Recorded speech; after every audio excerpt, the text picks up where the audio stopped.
and paid their respects at his grave. One mystery has remained unsolved since the day he passed away. 48 years after his tragic death, Elvis Presley's hidden attic at Graceland was finally opened recently. For almost 50 years, it remained untouched. Hidden in the upper levels of Graceland was an attic, locked, sealed, with the unspoiled memories of the king himself. But now, after 48 long years, the attic has finally been opened. What was uncovered will shock you. Join us as we unravel the treasures found in the attic. Treasures found in the attic. Graceland, the famous mansion that was once the residence of the king of rock and roll, Elvis Presley, has amazed fans worldwide once more. Almost 50 years after his death, a previously forgotten attic space has been found and opened for the first time. The attic, hidden away in a remote section of the Graceland estate, had been closed off and remained unknown to the public for nearly 50 years. During a recent minor renovation, staff unexpectedly stumbled upon a concealed door that led to this area, a space that even longtime managers were unaware of. When the attic was opened, the preservation team was shocked by what they discovered: a treasure chest of personal items, handwritten notes, unseen photographs, and memorabilia closely related to Elvis's life. Angie Marchesi, the director of archives at Graceland, revealed some fascinating details. Some documents indicate that Elvis utilized the attic as a personal space for writing and contemplation. Rare and unreleased audio recordings were also found, suggesting new revelations for both fans and music historians. It seems that the attic of Graceland was used to store items that Elvis and his family no longer required, yet still held significant sentimental value. Love Presley was Elvis's mother, and they shared a very close bond. She passed away in 1958 at the age of 46 while Elvis was in the midst of a brief military service. When she passed away, Elvis was heartbroken. He preserved many of her belongings in the attic. These might have included her clothing, family photographs, jewelry, handwritten letters, and personal items that reminded him of her. This illustrates how much Elvis loved his mother. Instead of discarding her belongings, he chose to keep them safe in the attic. Elvis was drafted into the U.S. Army in 1958 and served until 1960. Many fans were shocked that he went, but Elvis felt it was important to fulfill his duty.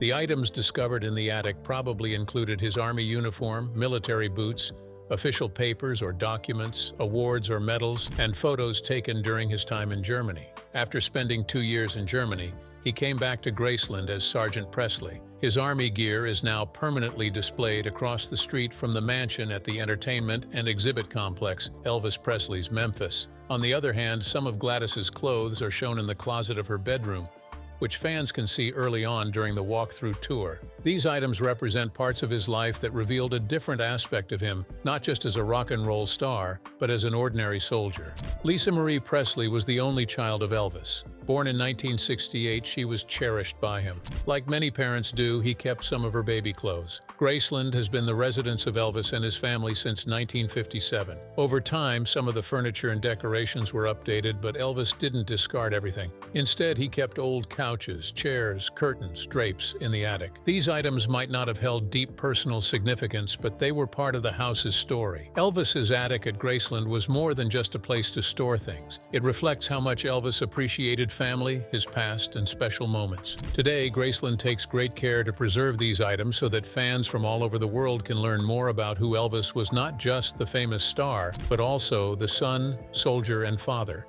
But while the attic preserved Elvis's most personal treasures, the home that held them, Graceland faced a very public threat. In a shocking turn of events, the estate was at the center of a foreclosure scandal that left fans stunned and the Presley family scrambling for answers. Graceland is situated at 3764 Elvis Presley Boulevard in the Whitehaven area, roughly 9 miles, 14 kilometers south of downtown Memphis, and less than 4 miles, 6.4 km, north of the Mississippi state line.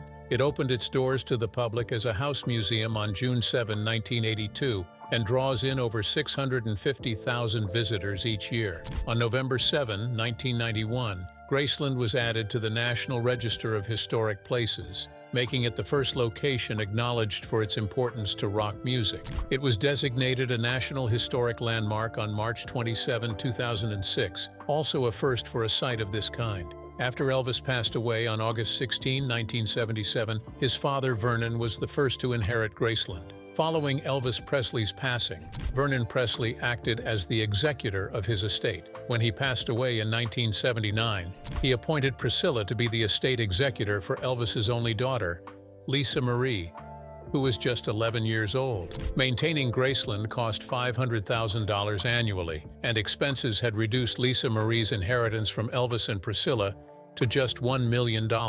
Taxes on the property were due, and along with other expenses, they totaled over $500,000. With the possibility of having to sell Graceland, Priscilla looked into other famous homes and museums and brought in a CEO named Jack Soden to help make Graceland profitable. Graceland opened its doors to the public on June 7, 1982. Priscilla's risk paid off. Just a month after opening, the estate recouped all the money it had spent. Priscilla Presley took on the roles of chairwoman and president of Elvis Presley Enterprises, or EPE, promising to do so until Lisa Marie turned 21.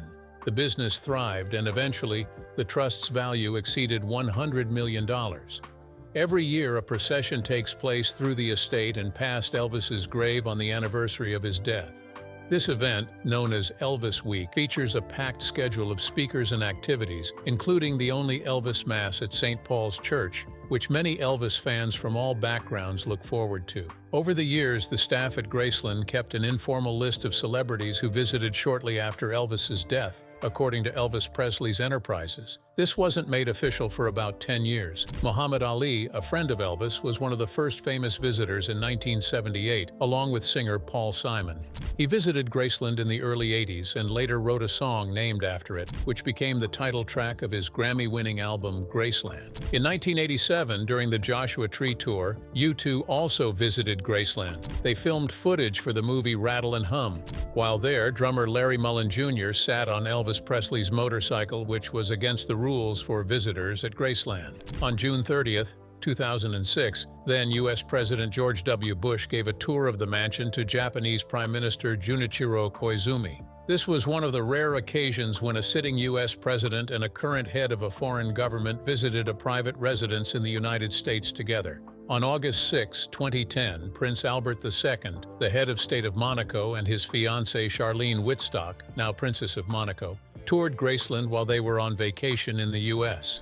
On May 26, 2013, Paul McCartney from the Beatles also visited Graceland. Additionally, on May 2, 2014, Prince William and Prince Harry stopped by Graceland while they were in Memphis for a friend's wedding.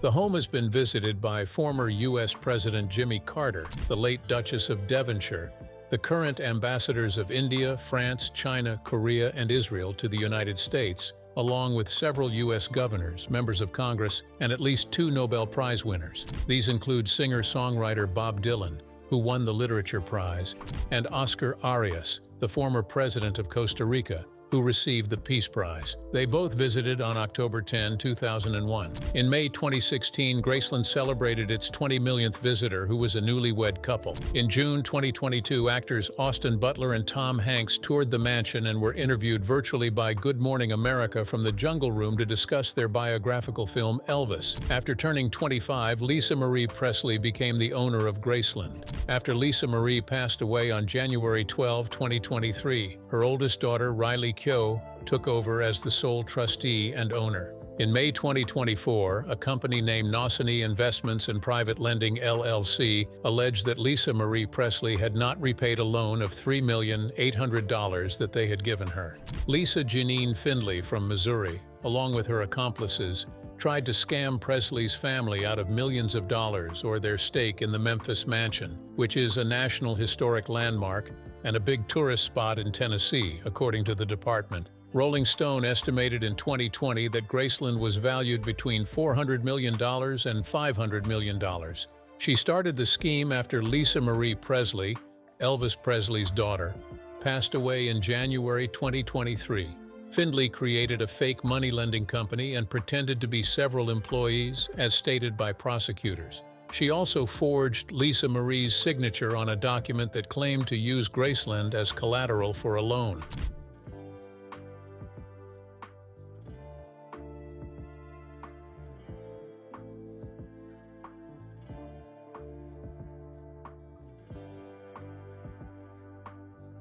Findley insisted on $2 million $85,000 to let the family keep Graceland. She warned that if the family didn't agree, she would foreclose on the property and sell it to the highest bidder. The property was set for a foreclosure auction in May 2024. A company claimed that Lisa Marie Presley had used the home as collateral for a $3,800,000 loan back in 2018. Lisa Janine Findley from Missouri, along with her accomplices, tried to scam Presley's family out of millions or their ownership of the Memphis Mansion, which is a National Historic Landmark and a big tourist spot in Tennessee, according to the department. Rolling Stone estimated in 2020 that Graceland was valued between $400 million and $500 million. In a hearing on May 22, Joe Day Jenkins of the Shelby County Chancery Court ruled the lender's claims as invalid. No representative from the lender showed up at the hearing. The lender later abandoned plans to proceed with the foreclosure without addressing Chancellor Jenkins's accusations.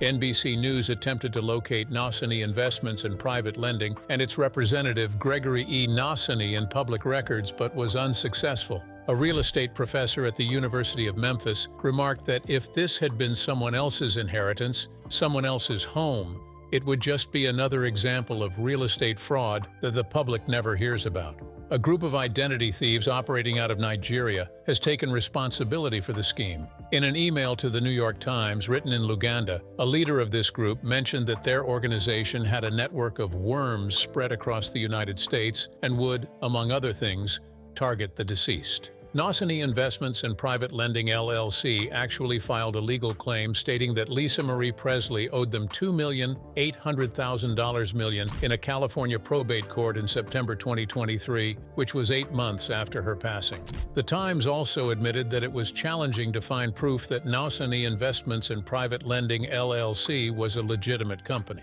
On August 16, 2024, Lisa Janine Findley, who is also known as Lisa Holden and by several other names, was arrested. The U.S. Department of Justice charged Findley with identity theft and mail fraud related to the attempt to pressure the Elvis Presley family into selling Graceland.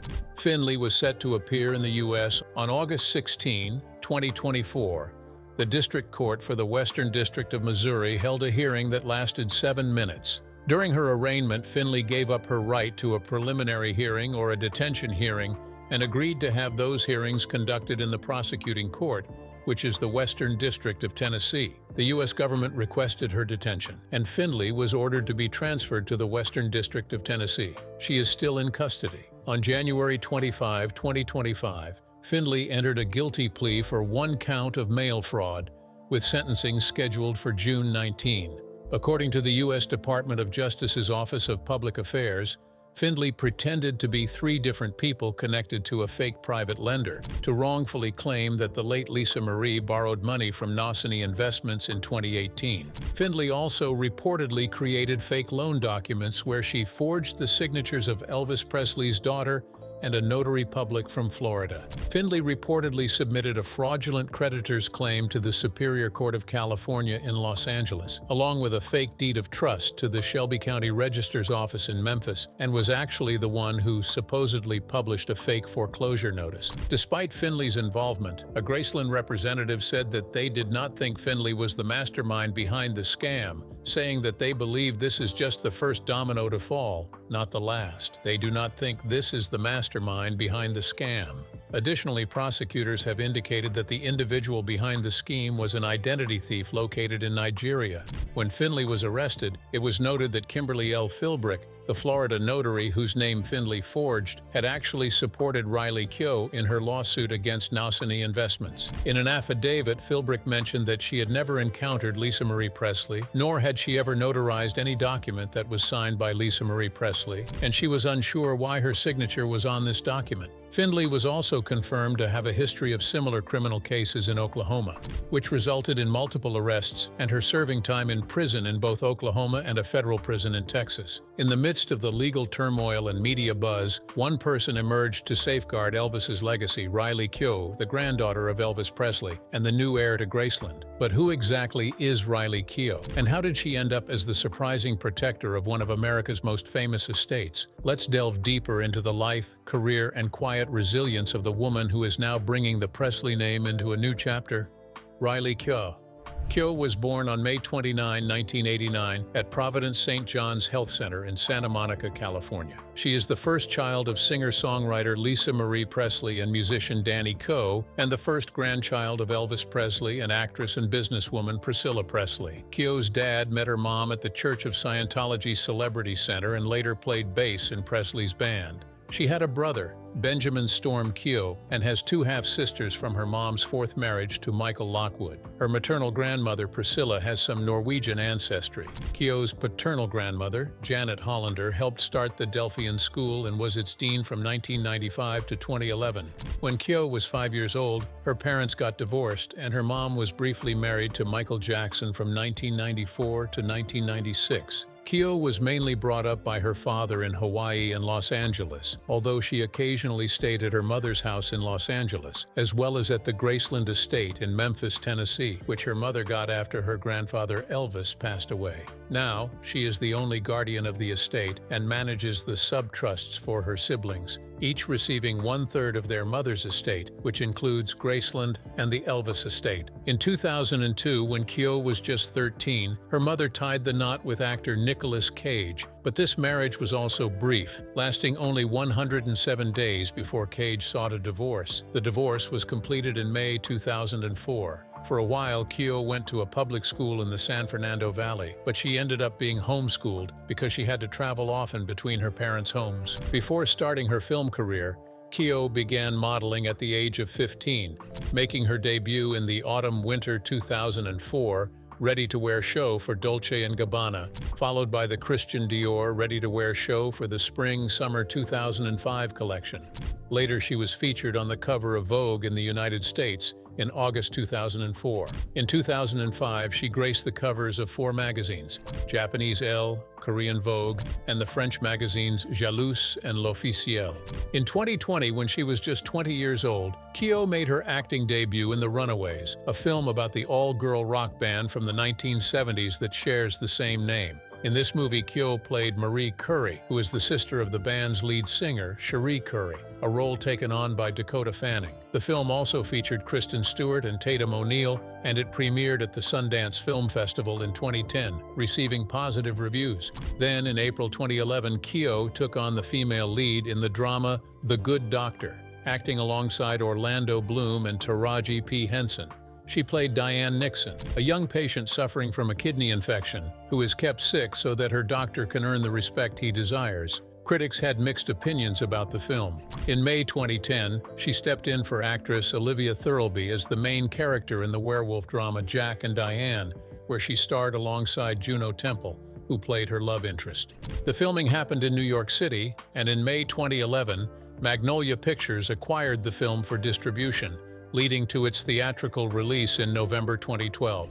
In September 2011, Keough became part of the Steven Soderbergh movie Magic Mike, featuring Channing Tatum, Matthew McConaughey, and Alex Pettyfer, which tells the story of a group of male strippers. Keough played the character Nora, a young stripper. The film hit theaters in June 2012. After that, Keough appeared in the independent drama Yellow, sharing the screen with Sienna Miller, Luke Wilson, and David Morse. She then took on a supporting role alongside Milo Ventimiglia in the indie vampire film Kiss of the Damned, which debuted at the Venice Film Festival in 2012. On August 4, 2013, the Australian fashion label Bonds revealed that Keough had been chosen as their Summer 2013 ambassador. In October 2013, Keough starred in the music video for Justin Timberlake's TKO, where she played a vengeful girlfriend who knocks Timberlake out, ties him to a pickup truck, drags him through the desert, and ultimately throws him off a cliff. Keough was featured in the short film Spark and Light, directed by So-Young Kim, which was commissioned by the fashion brand Miu Miu in 2014. In Mad Max Fury Road, the 4th film in the Mad Max series, she played a supporting role as a character named Capable. The movie came out in May 2015 and was both a critical and commercial hit. In December 2015, IFC Films released Dixieland, where Keough portrayed a woman living in a trailer park in Mississippi who gets caught up in a crime. This film had already been shown at the Tribeca Film Festival in April 2015. In January 2016, Keough's next film, the lesbian drama Love Song, made its debut at the Sundance Film Festival. She worked again with director So-Young Kim on this project, co-starring with Gina Malone as two best friends who fall in love. Keough's big break came when she played a law student who becomes an escort in the first season of the anthology series The Girlfriend Experience, which is based on the film of the same name by director Steven Soderbergh. The 13-episode series premiered on Starz on April 10, 2016. Her role in The Girlfriend Experience received high praise and generated awards buzz from critics. She later earned a Golden Globe nomination for Best Performance by an Actress in a Limited Series or Motion Picture Made for Television. In 2016, Keough was featured in Andrea Arnold's drama film American Honey, where she acted alongside Shia LaBeouf. The movie had its premiere in competition at the 2016 Cannes Film Festival, where it won the jury prize. Keough was praised for her performance in the film and received a nomination for Best Supporting Female at the Film Independent Spirit Awards. That same year, she also appeared in The Discovery, which was directed by Charlie McDowell. This film had its world premiere at the Sundance Film Festival on January 20, 2017, and was made available on Netflix on March 31, 2017. Following that, her next film was the drama We Don't Belong Here, 2017, which was filmed in 2014. In this movie, she played the role of a daughter in a dysfunctional family, sharing the screen with Catherine Keener and Anton Yelchin. Keough's next project was It Comes at Night, a horror film with an apocalyptic theme where she starred alongside Joel Edgerton and Christopher Abbott, directed by Trey Edward Schultz. This film was released in theaters in the United Kingdom and the United States during the early summer of 2017. In August 2017, it was revealed that Keough started her own production company named Felix Culpa, alongside producer Gina Gamble. They also shared their plans to adapt 3 novels, which include Sweet Lamb of Heaven, a novel, the graphic novel Heartthrob, and The Curse of Beauty, the scandalous and tragic life of Audrey Munson, America's first supermodel. That same month, Steven Soderbergh's heist comedy Logan Lucky was released, featuring Keough as Melly Logan. In 2018, Keough was seen in several films, such as the independent drama thriller Welcome the Stranger, followed by the Netflix thriller Hold the Dark, directed by Jeremy Saulnier, and the biographical film Paterno, directed by Barry Levinson, which aired on HBO in April 2018. In May 2018, Keough premiered 2 films at the 2018 Cannes Film Festival. Lars von Trier's controversial psychological horror film, The House That Jack Built, which later had a limited release in the US by IFC Films, and David Robert Mitchell's neo-noir Under the Silver Lake, which was released in April 2019. Keough played the main character in the psychological horror movie The Lodge, 2019, where she depicted a woman who grew up in a cult. The film debuted at the 2019 Sundance Film Festival and was released in theaters in February 2020. Keough received acclaim for her performance, with Michael Rothman from Consequence of Sound calling it a career best performance. Justin Chang from the Los Angeles Times also praised her, stating that her performance was the film's strongest asset and that she could captivate the audience with her powerful presence. Following this, Keough starred alongside Alicia Vikander in the thriller Earthquake Bird, directed by Wash Westmoreland and based on the 2001 novel of the same name. This film premiered at the British Film Institute in October 2019 before being made available on Netflix in mid-November 2019. In early 2019, Keough was cast in the Netflix psychological thriller The Devil All the Time, which is based on Donald Ray Pollock's 2011 novel. Filming took place in Alabama during the spring of that year, and the movie was released on Netflix in September 2020. On November 19, 2019, it was revealed that Keough would be part of the cast for the upcoming Amazon series Daisy Jones and the Six, where she plays a leading role as a rock musician in the 1970s. She also provided lead vocals for the fictional album Aurora, created by the band, which was released on March 1, 2023. In January 2020, the comedy drama Zola, featuring Keough as Stephanie, premiered at the Sundance Film Festival. In 2022, Keough co-directed and produced War Pony with Gina Gamble, which premiered at the Cannes Film Festival in May 2022. It won the Camera d'Or Award for the Best First Feature. Keough also produced the film Manodrome in 2023 through her production company, Felix Culpa. In January 2024, Keough announced that she had completed writing her mother, Lisa Marie Presley's memoir, which was based on audio tapes that Presley recorded about her life. The memoir was originally planned for release on October 15, 2024. Keough, along with Julia Roberts, narrated the audiobook version. On June 4, 2024, it was announced that the memoir would be titled From Here to the Great Unknown, and both Keough and her mother would be credited as authors. The release date for From Here to the Great Unknown was set for October 8, 2024. In October 2024, Keough surprised everyone by appearing at Chanel's Spring-Summer 2025 Ready-to-Wear show, where she performed a version of Prince's When Doves Cry during the closing of the show. Keough mentioned that she got the invitation to perform just a few days before the event. Keough was in a relationship with singer Ryan Cabrera around 2006 and got engaged to her Magic Mike co-star Alex Pettyfer in 2013. After their breakup, she briefly got back in touch with Cabrera. In February 2015, Keough tied the knot with Australian stuntman Ben Smith Peterson in Napa, California, after announcing their engagement the year before. They met while working on Mad Max Fury Road.